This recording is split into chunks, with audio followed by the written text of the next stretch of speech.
Hello, I'm CJ Werleman. In this episode, we look at how the Muslim country of the Maldives is being threatened and harassed by India. But first, please don't forget to like and subscribe to our show. Now let's get into it. What makes the island archipelago nation of the Maldives extra special and unique is that it's the only country in the entire world to boast a population that's 100% Muslim. Well, 99.41% to be exact. But when non-Muslims think of the Maldives, they don't think about Islam. Instead, they imagine the country's white sandy beaches, turquoise waters, palm fringe islands, and luxury resorts. But the country offers far more than the contents of a glossy travel brochure. It also boasts one of the most vibrant Islamic cultures on the planet. The Maldivian constitution states that the country is a republic based on the principles of Islam, and it demands every citizen make a solemn declaration to preserve and protect the religion. For this reason, the Maldives boast one of the lowest crime rates, lowest suicide rates, and lowest drug addiction rates in the world. This is a truly happy and content society. And I was fortunate enough to see this for myself when I visited the Maldives for a surfing trip more than a decade ago. And it's where I surfed some of the best waves I've ever had in my life. It truly is one of the world's most beautiful places, and the Maldivian people count among the world's friendliest people. But sadly, they have come under attack from the Hindu nationalist regime in India, with the Modi government eyeing the Maldives as a vital strategic asset in its quest to expand its influence throughout the Indo-Pacific region, particularly because the island nation sits at the center of one of the world's busiest shipping corridors that links east with west. For this reason, India has been meddling in the country's politics by rigging elections, bribing political leaders, and tacitly threatening military action if it doesn't get its way. It's the worst kind of geopolitical bullying imaginable. But to understand what's happening today, we need to travel back to the year 2018, when India's puppet candidate Ibrahim Solih won the country's general election by rigging the ballot. We know this to be true because his second-in-command told Indian reporters that the Modi regime helped rig the result by creating what he called a small window to win. Indian officials and Indian diplomats were at it.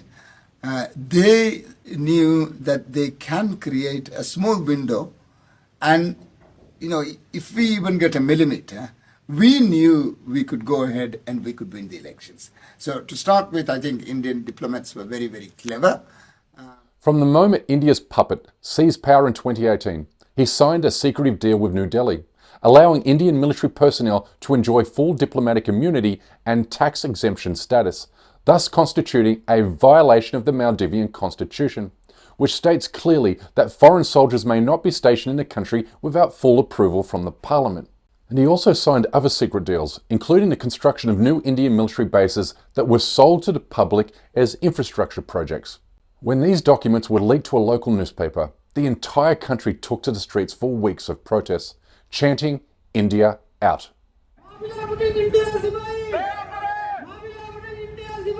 The campaign, now banned by the government, started in 2020 as street protests, quickly gaining traction on social media. Those behind it say they only oppose India's small military presence in the Maldives and are not against trade, cultural and other ties.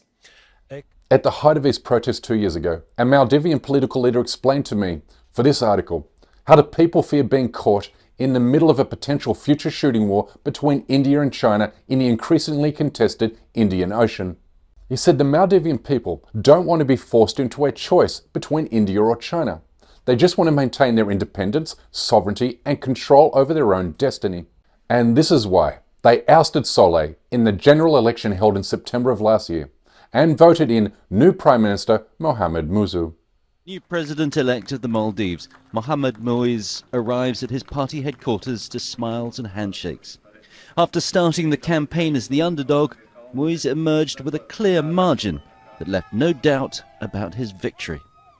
Celebrations in the narrow streets of the capital Male, but Muizzu has urged restraint until campaign restrictions are lifted. Muizzu was the choice of the Maldivian people because he has sworn to maintain the country's autonomy and reorientate the nation towards the Muslim world and away from regimes that persecute and oppress Muslims, like the Modi regime does in India and Kashmir and like the Chinese Communist Party does in East Turkestan. And he has also stated his unflinching commitment to the Palestinian people as they suffer unimaginable cruelty and brutality at the hands of their Zionist occupiers. It's very clear the Maldives stand fully with the Palestinian people. They have the right to establish, an independent Palestine based on the 1967 borders with East Jerusalem as their capital. That's our stand, and we will give our fullest support to, hopefully achieve that in the future.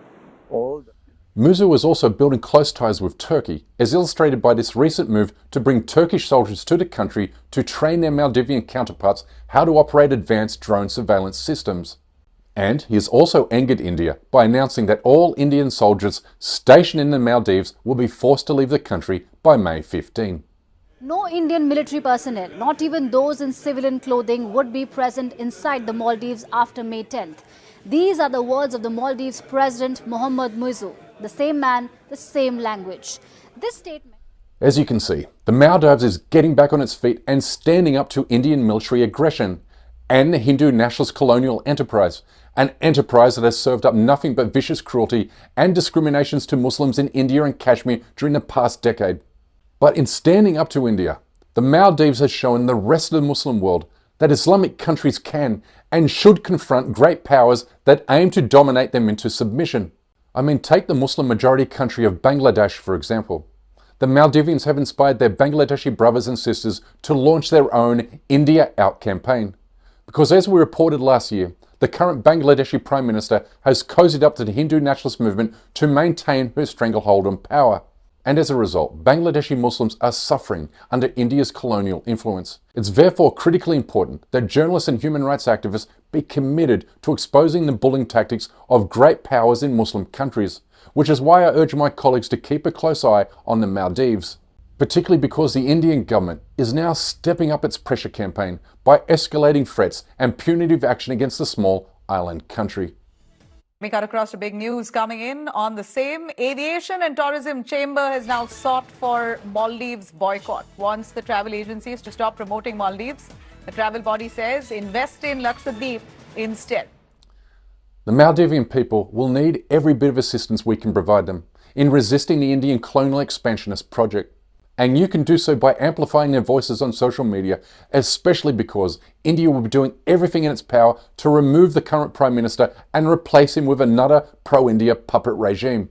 For now, the Maldives represents a beacon of hope in the fight against global injustice. Let's do everything we can to ensure it stays this way. But that's my time for today.